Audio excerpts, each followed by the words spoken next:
El Seminario de Migración, Desigualdad y Políticas Públicas presenta Destino México, Migraciones y Movilidades. Con Claudia Masferrer.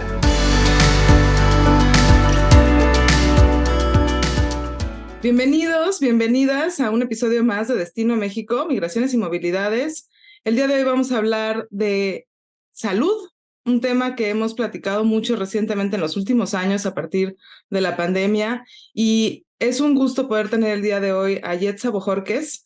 Ella es profesora investigadora del Colegio de la Frontera Norte, especialista en temas de migración y salud. Y un poco empecemos, Yetza, si te parece, empezando a pensar en este contexto. Hemos hablado mucho de la pandemia, cómo vivieron las personas migrantes y en movilidad este contexto donde hay mecanismos institucionales que muchas veces excluyen a esta población para acceder a servicios de salud, con necesidades muy básicas que cumplir, pero también muy específicas, ¿no? De personas que a lo largo de la distinta trayectoria migratoria tienen necesidades en salud. Por otro lado, hay poblaciones migrantes mexicanas fuera de nuestro país que también podemos estudiar su salud, las personas que regresan, y tú has trabajado en realidad en todas estas poblaciones, pero empecemos pensando, si te parece, un poco en este momento, digamos, en el que estamos terminando, diría yo, de hablar de salud en un contexto pandémico y pensando en que, bueno, falta proponer en un contexto muy particular lo que va a suceder con la salud de las personas migrantes. Bienvenida. Muchas gracias, Claudia. Pues es un gusto estar aquí con ustedes. Y sí, creo que una cuestión muy interesante de la pandemia, que reveló la pandemia, es que quizá los que nos dedicamos a migración y salud generalmente pensamos en cómo la migración afecta a la salud. Y en este caso fue interesante ver cómo un tema de salud afectó a la migración.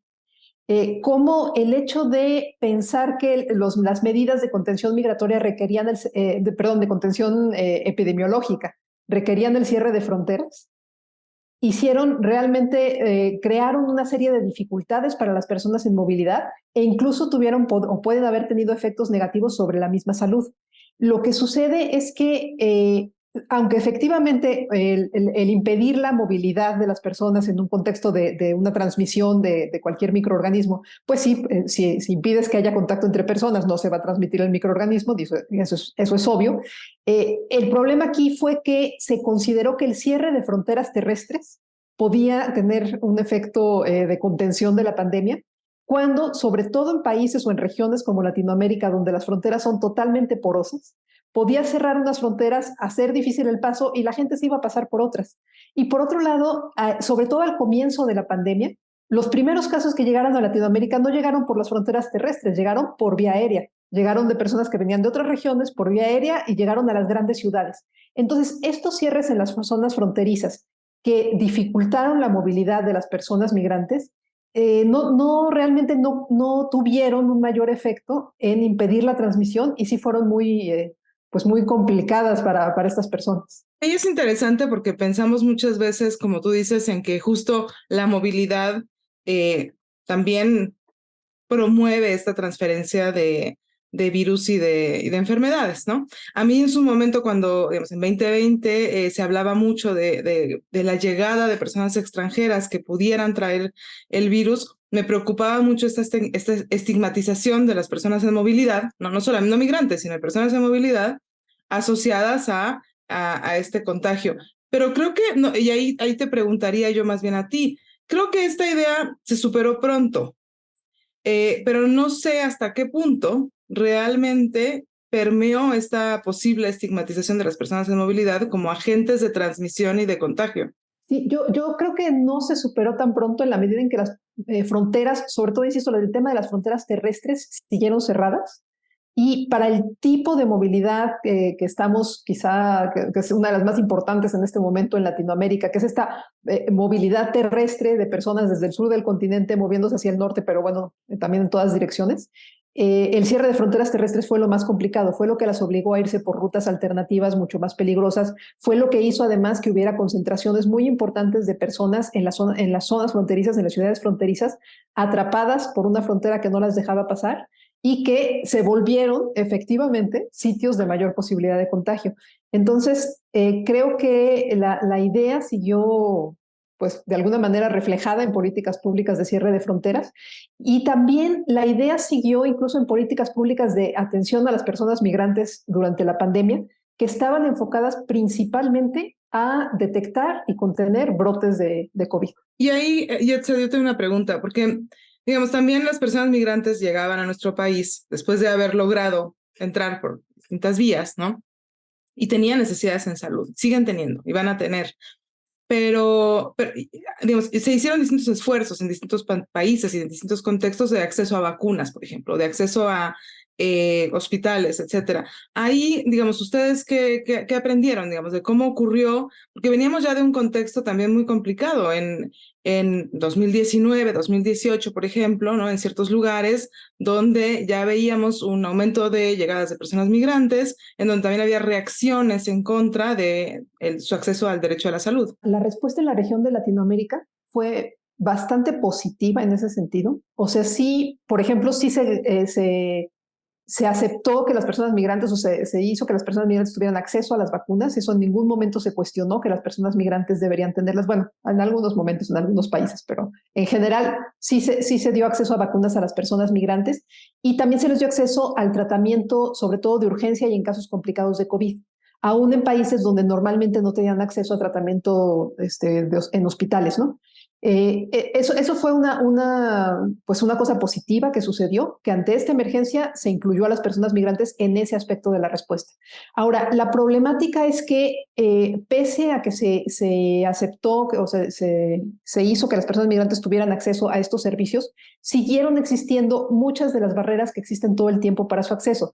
Una de las principales es una barrera administrativa que tiene que ver con la necesidad de presentar documentos, de que en muchos casos se les pide que presenten específicamente el CURP, aunque en la legislación no dice que eso tenga que ser, pero en muchos espacios en la práctica se les exige el CURP, y tienen que presentar comprobante de domicilio, comprobante de no estar afiliado a una institución de seguridad social. Ese tipo de cosas dificulta no la atención de urgencia, porque la atención de urgencia en general se dio, pero sí todos los otros tipos de atención. Entonces, sí hubo todas estas barreras administrativas y también hubo las barreras que tienen que ver con la parte económica, donde al no estar realmente cubierta al 100% la atención, pues las personas migrantes ni siquiera se animan a acceder a los servicios porque no los van a poder pagar. Moviéndonos a 2023, ¿no? 2023, 3 años después del inicio de la pandemia, viendo hacia adelante, ¿qué aprendimos de estos 3 años, digamos, donde se habló mucho de salud, ¿no? A mí me gusta mucho pensar en que no queremos que tragedias o crisis, entre comillas, ¿no? Migratorias o ciertos contextos difíciles nos hagan hablar de temas que quizás después pueden pasar desapercibidos. A mí me preocupa mucho que se haga de un lado todo lo que se avanzó quizás en tema de salud y migración, pensando en que ya no hay problemas en salud, lo cual no es cierto, ¿no? Hay muchas necesidades y muchos retos. Y ahí yo te preguntaría un poco hacia adelante pensando en qué necesitamos ante el contexto migratorio actual, ¿no? Repensar.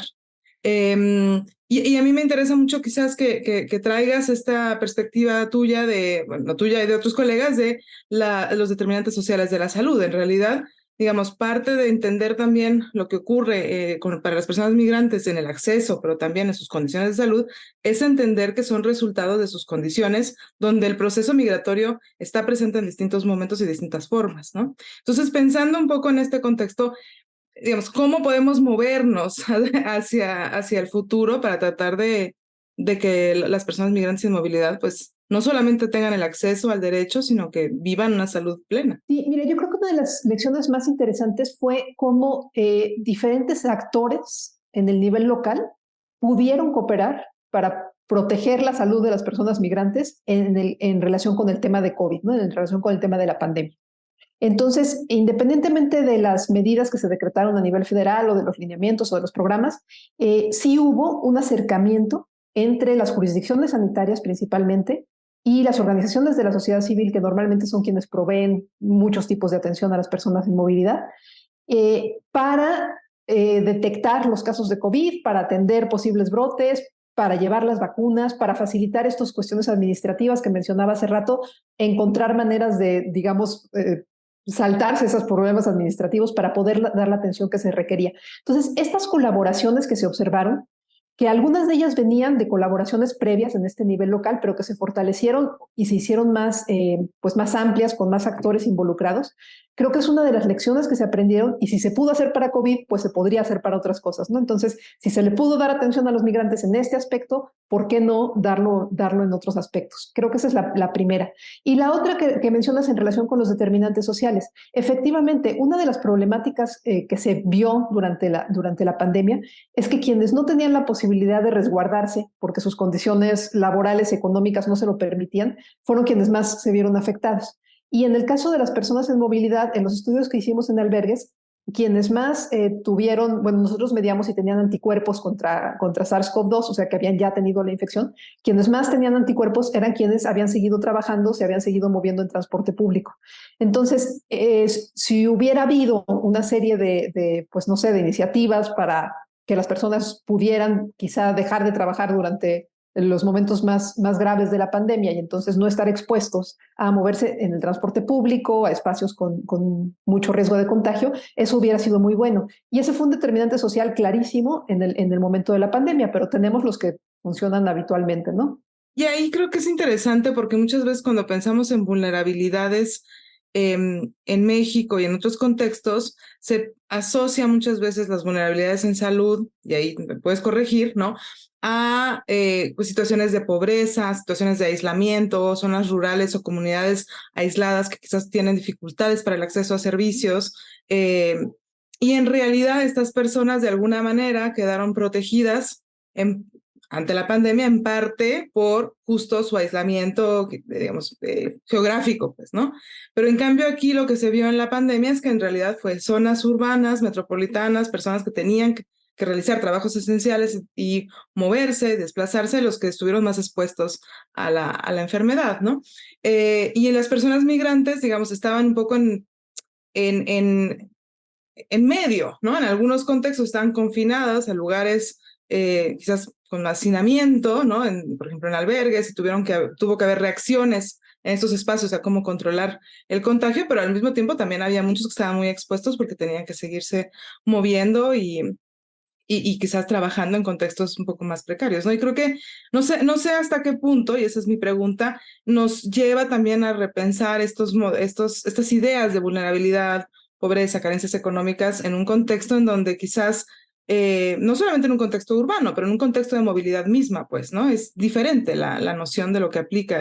Efectivamente, las personas migrantes estaban expuestas por estos espacios de hacinamiento principalmente, y una de las cosas que encontramos también fue que tenían mayor riesgo quienes habían estado justamente en sitios de detención migratoria, por ejemplo, ya sea en Estados Unidos o en México. Entonces sí, las condiciones de hacinamiento también fueron un factor importante que hacía que las personas migrantes estuvieran más expuestas.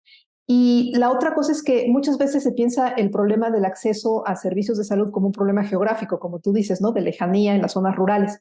Pero a estas alturas, por número de personas afectadas, es más la falta de acceso por otras razones. Y en el caso de personas migrantes, otra vez, no es que no tengan cerca, hicimos un análisis de la distancia geográfica entre las casas del migrante, por ejemplo, y centros de salud, hospitales, y no están tan lejos. O sea, muchas de las casas de migrantes donde están los migrantes en tránsito están cerca de centros de salud y están cerca de hospitales. Entonces, el problema no es la geografía.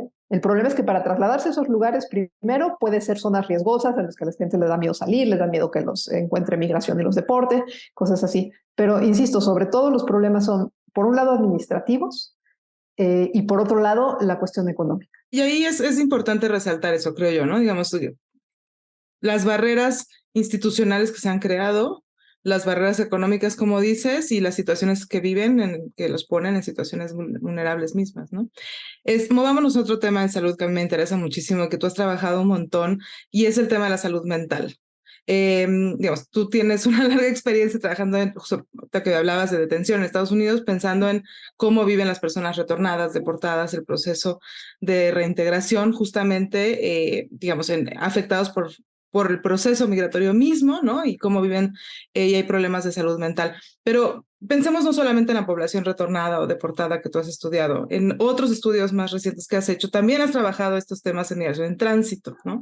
Y personas varadas en la frontera. Y ahí sí quiero que nos detengamos porque en general, digamos, en el caso de la salud mental, creo también que la discusión del acceso es distinta. La discusión de incluso los determinantes sociales son muy diferentes. Entonces, un poco qué aprendemos también de lo que tú sabes de salud mental. Sí, me gusta que resaltes esta situación de las personas varadas en la frontera, porque creo que uno de los principales temas en relación con salud mental y migración son las situaciones en las que la persona se ve expuesta a circunstancias o se encuentra en circunstancias en las que no quiere estar, en las que no fue su decisión estar y en las que tiene una gran incertidumbre de cuándo va a dejar de estar en esas circunstancias. Y si con esta descripción pensamos en situaciones que nos pueden alguna vez haber pasado a todos, sabemos que es como el cóctel perfecto para un malestar psicológico, ¿no? Y en el caso de las personas en movilidad que están en estos sitios, lo que está sucediendo es, la persona está en un país o en una región o en un sitio que no es su lugar de destino que tenía como intención inicial, sino es un lugar donde está, pues porque está impedido de continuar su movilidad, ¿no? Segundo, no sabe cuánto tiempo va a estar ahí, no sabe si mañana o pasado mañana va a cambiar una política migratoria y entonces va a poder cruzar, va a poder, o ya no va a poder, no sabe si pasado mañana le van a deportar. Entonces, todas estas situaciones son realmente situaciones muy estresantes que contribuyen pues a la ansiedad, a la depresión, al enojo, a todos estos malestares, ¿no? Ahora, por otro lado, efectivamente el tema del acceso también es diferente en estos ámbitos, porque de lo que estamos hablando no es de una enfermedad mental, estamos hablando de una reacción natural a una circunstancia pues muy desafortunada y muy extrema, ¿no? Entonces, ante una reacción natural, el abordaje no debería de ser necesariamente pues un tratamiento psiquiátrico o incluso un tratamiento psicológico, sino más bien el enfoque que muchas organizaciones y muchos organismos promueven es el enfoque psicosocial. O sea, entender esto como una cuestión de necesidad de acompañamiento, necesidad de solventar las diferentes necesidades que tiene la persona y hacer esta como reconstrucción de la identidad y reconstrucción de las redes sociales en la medida de lo posible, pero sobre todo, pues el principal problema es la situación en la que está viviendo la persona. Entonces es una condición más de fondo la que está causando la situación. Y ahí es complicado. Yo me acuerdo de haber platicado con un migrante que regresó a Estados Unidos y se quejaba de programas que se habían creado aquí en la Ciudad de México para apoyarlos en este acompañamiento, pero lo que él decía era que pues no le ayudaban realmente a atravesar el duelo de haber dejado a toda su familia atrás sin saber cuándo las iba a ver, ¿no? Y este cambio, como tú dices, de identidad, de dejar de ser padre, dejar de ser esposo, dejar de ser alguien que vivió en Estados Unidos por mucho tiempo y estar aquí en un lugar completamente ajeno, en este contexto de incertidumbre, como tú dices, de no saber qué va a pasar después. Y ahí, digamos, creo que la población migrante o no migrante, digamos, en general mexicana, digamos, no tiene tampoco una tradición de acceso a apoyo psicosocial, ¿no? Y es limitado. Entonces le decía, es que pues a mí no me ayuda a hablar con una trabajadora social 2 veces porque pues me va a decir, no te enojes o siéntete bien, pero en realidad es más de fondo, ¿no? Y ahí creo que es interesante también pensar por un lado en las distintas necesidades que puede tener distintas personas en movilidad en cuanto a apoyo psicosocial, pero que en general nos hablan de que, claro, las condiciones políticas parecen digamos, bastante estáticas, ¿no? Incluso en la proyección y en la mente de lo que podría ocurrir, y es muy duro pasar por este duelo de sentir que no va a volver a ver a su familia a alguien, ¿no? En este contexto, yo te preguntaría, Yetza, ¿cómo tratar de pensar en estos apoyos psicosociales un poco diferenciados para distintas poblaciones, ¿no? Incluso dentro de la población varada en la frontera tenemos personas con necesidades muy distintas. Y también pensar cómo podríamos en este apoyo psicosocial expandir el acceso para que personas que no están en movilidad también se beneficien de este apoyo. O sea, pues necesitamos, siento yo, un cambio de cultura asociado a lo que es la salud mental, ¿no? Y ahí estamos hablando de otras cosas, porque uno pensaría, bueno, no necesitamos quizás crear un programa específico exclusivo para las personas extranjeras o para las personas de movilidad, cuando en realidad necesitaríamos facilitar este acceso para todos. Y digamos, ahí no sé qué piensas, ¿no? Al respecto de, bueno, necesitamos hablar en general en la sociedad de lo que implica la salud mental sin tampoco caer en cuestiones reduccionistas, ¿no? De simplemente bienestar y hacer ejercicio, ¿no? Sí, bueno, es que hay dos cosas, ¿no? Para el acceso hay el lado de la oferta y el lado de la demanda. Entonces, desde el lado de la oferta, en México, bueno, en todos los países, hay realmente muy poca oferta de atención en salud mental, sobre todo oferta pública, ¿no? Digamos, a la que puedan acceder las personas que no tienen la posibilidad de gastarse una millonada en algún terapeuta, ¿no? Entonces, esa falta de oferta o oferta limitada afecta a toda la población, no solamente a quienes están en movilidad o migrantes. Y sí, sí es algo que hay que atender y efectivamente al fortalecer el sistema de atención en salud mental público, se incluiría a la población general y a los migrantes, ¿no? Idealmente. Entonces, es como una acción urgente. Pero por otro lado tenemos la parte de la demanda y efectivamente eso tiene que ver, por un lado, con una cultura de si eso no es importante, de si eso no, por ejemplo, la estigmatización de los temas de salud mental sigue siendo muy fuerte. O sea, el hecho de si te sientes mal, pues te tendrías que aguantar, o si te deportaron, la culpa que sienten las personas de fue porque yo me equivoqué, fueron mis errores y entonces ni siquiera tengo derecho ni a llorar, ni a sentirme mal, ni a que me consuelen, ¿no? Porque pues fue mi culpa. Ese tipo de conciencia acerca de las situaciones de salud mental es un tema que hay que trabajar mucho. Pero volviendo a la cuestión psicosocial, o sea, como no es un tema de un problema de enfermedad mental, digamos, de trastorno mental, entonces efectivamente no necesariamente la mejor solución es platicar 2 veces ni con un trabajador social, ni con un psicólogo, ni con ningún tipo de especialista, ni 2, ni 3, ni 10 veces, pues quizá la mejor solución es hacer un equipo de fútbol y empezar a jugar fútbol. Y entonces volver a tener relaciones sociales con personas, ¿no? La propuesta de las agencias de las Naciones Unidas es una pirámide de atención, donde lo primero que se debería de garantizar son las necesidades básicas. Entonces, si la persona no tiene dónde dormir, no tiene dónde comer, no puede estar segura, por supuesto que se va a sentir mal y no va a haber pláticas con trabajador social que le tranquilicen. En el siguiente nivel está volver a fortalecer estos lazos comunitarios. Entonces, el partido de fútbol, los grupos de autoayuda, las clases de cocina, todo lo que permita que la persona vuelva a generar estos lazos. Y ya después, entonces sí se puede pensar si alguien necesita otro tipo de atención más especializada. Y ahí creo que es muy interesante porque en realidad lo que nos estás hablando, y ahí creo que nos enfoquemos, es en una política pública integral de migración y salud que en realidad considere las necesidades de las personas en movilidad, pero que sea, digamos, que sea integral y que sea multinivel. Y ahí me gustaría que nos detuviéramos, Yetza, porque aquí en este espacio, digamos, pensamos en que México va a ser un destino de personas migrantes sin movilidad. Queremos pensar cómo podemos ser más acogedores, más incluyentes. Y en el tema de salud, entonces, digamos, ¿qué es lo que necesitaríamos para crear esta política pública en salud integral? Bueno, primero, la política necesitaría considerar los diferentes tipos de movilidades. La que hay actualmente, la más reciente, está dirigida a las personas migrantes en tránsito, no mexicanas, y por lo tanto asume que son personas que no se van a quedar, justamente. Y entonces no tiene provisiones para el mediano y el largo plazo. La política de salud e inmigración debería considerar tanto a quienes se van como a quienes vienen, como a quienes se quedan por largo tiempo. O sea, y debería tener orientaciones diferentes para cada grupo. Eso sería lo primero. Lo segundo, debería reconocer el hecho de que cada vez hay más personas no mexicanas y no latinoamericanas que hablan otros idiomas. Entonces, todo el tema de interculturalidad, adaptación del lenguaje, de los mensajes y eso tendría que ser parte de la política pública de una manera muy clara y con acciones muy, muy concretas. Y el tercero, tendría que considerar justamente todas estas barreras administrativas, económicas y de otros tipos, y tener provisiones para cómo superar esas barreras, en el sentido, en tanto estas barreras son mayores o diferentes a las de la población general, porque la barrera económica pues la tiene la población general en México, pero ¿qué es lo que hace diferente a personas migrantes en esto, ¿no? Entonces, realmente un diagnóstico y una consideración de las particularidades de las personas migrantes. Y ahí yo te preguntaría si hay también que considerar diferencias geográficas, ¿no? Ahí creo que es muy interesante porque bueno, tú vives en Tijuana, te mueves mucho en la frontera norte, en la frontera sur, encargándote de las encuestas de migración en la frontera, digamos, coordinando y revisando lo que ocurre. Pero hay realidades también muy distintas. A mí me fascina, digamos, cuando voy a Tijuana, ver las diferencias incluso en apoyo y en infraestructura, vamos a decir, en torno a la migración. ampliamente entendida, ¿no? Digamos, gira la vida diaria muy de cerca con el hecho de ser una ciudad fronteriza y una área metropolitana que se desarrolla en 2 países, ¿no?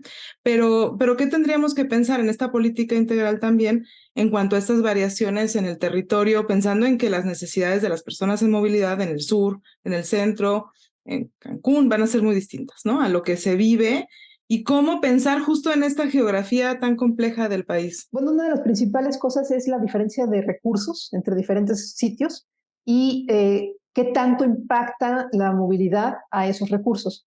Porque si pensamos en el número de personas en movilidad en México comparadas con la población de México, pues es un porcentaje bajísimo y entonces los recursos que se necesitan para atenderlo en realidad son realmente muy pocos en comparación con atender a la población mexicana en su conjunto, ¿no? Pero hay sitios de concentración de migrantes donde sí pueden haber un momento de presión sobre los recursos. Y en el área de salud, por ejemplo, si tenemos algunas localidades, por ejemplo, en la frontera sur, pensemos Palenque, pensemos Tenosique, que son ciudades relativamente pequeñas con números muy grandes de migrantes llegando ahí, Tapachula, ¿no? Tijuana, Ciudad Juárez son ciudades más grandes, tienen un poquito más de capacidad de contención. Entonces, se requiere también considerar cómo se le asignan recursos a las áreas de salud, tanto de salud pública como de atención personal, que sean flexibles, considerando las variaciones en la población que tienen que atender. Entonces, hace poco hice una entrevista donde era clarísimo, me decían en un centro de salud, bueno, es que tenemos las vacunas planeadas para la población que tenemos aquí normalmente, y de repente nos llegan 5,000 migrantes. Entonces, ¿cómo vamos a vacunar a 5,000 migrantes con las vacunas que teníamos para la población? Ese tipo de situaciones también tienen que estar consideradas en la política. Y empecemos a cerrar, pensemos, tratando de ser optimistas, tratamos de pensar también en buenas prácticas. Y las ventanillas de salud en Estados Unidos se han mencionado muchas veces como este logro para poder brindar servicios de salud a las personas mexicanas con estatus irregular, ¿no? Entonces, ¿qué otro tipo de acciones o programas podríamos pensar en nuestro país, pensando también en que queremos movernos en cuestiones más positivas, más optimistas, que puedan facilitar y que puedan realmente promover la inclusión de las personas migrantes en el sistema de salud mexicano? Claro, yo creo que las ventanillas de salud son un éxito, pero son un éxito justamente porque funcionan en el contexto del sistema de salud de Estados Unidos, que es un sistema de los más excluyentes y difíciles del mundo, y entonces son una manera de facilitar el acceso a un sistema de salud a las personas migrantes, tanto mexicanas como no mexicanas, porque atienden a muchas otras nacionalidades, ¿no? Yo creo que en el contexto mexicano, dado que nuestra legislación indica que toda persona en el territorio mexicano que no tenga seguridad social tiene derecho a ser atendida por los servicios de IMSS Bienestar, eh, debe ser diferente el enfoque. O sea, más que crear un sistema paralelo de alguna manera, lo que hay que hacer es facilitar la inclusión en el sistema ya existente. Y en ese sentido, algo parecido a las ventanillas de salud podría ser un tema de facilitación o facilitadores culturales, de navegadores de personas migrantes que les ayude simplemente a entender un poquito mejor el sistema y a integrarse a ese sistema. Pero es eso, es más bien la inclusión en lo que ya existe, lo que hace falta. Me encanta que quizás podemos empezar a dejarlo ahí, a cerrar la idea de que lo que tú dices, facilitadores culturales de lenguaje, digamos, creo que todos necesitaríamos aprender a navegar el sistema de salud mexicano. Muchas veces incluso no queda claro, ¿no? Y como tú dices, ha habido cambios en el sistema de salud, ahora es bienestar, digamos, en su momento, hace unos años discutíamos la pérdida del seguro popular y de lo que implicaba esto para el acceso, ¿no? Y entonces quizás no podemos quedarnos en esa idea de que necesitamos facilitar el navegar en el sistema para todos, pero que las personas migrantes, por muchas veces esta condición migratoria, por haber nacido en otro país, van a tener necesidades de traducción, necesidades incluso, digamos, de lenguaje, pero también necesidades muy particulares. Y me encanta pensar, no sé qué te parece terminar con esta idea, Yetza, de que en realidad, dado que el sistema de salud mexicano en papel es bastante abierto, bastante inclusivo, necesitaríamos en realidad únicamente tratar de exigir que siga siendo inclusivo y que no se creen estas barreras de exclusión de manera implícita tampoco, ¿no? Totalmente de acuerdo. O sea, hay que primero identificar y reconocer esas barreras, porque me parece que ese es un problema dentro de la política pública de salud en México. que no se reconocen las barreras, se asume que como ya está la ley abierta, inclusiva, entonces ya va a funcionar. Entonces hay que identificar esas barreras y hay que atenderlas. Con un diálogo muy estrecho, diría yo, de las personas expertas en los temas de las condiciones de las personas en movilidad, ¿no? Porque también, digamos, sin ese trabajo colaborativo quizás no se va a dar este cambio en la política. Totalmente. Es un gusto poder platicar el día de hoy con Yetza Bojorquez. Un saludo. Esto fue una producción de la Coordinación de Educación Digital del Colegio de México.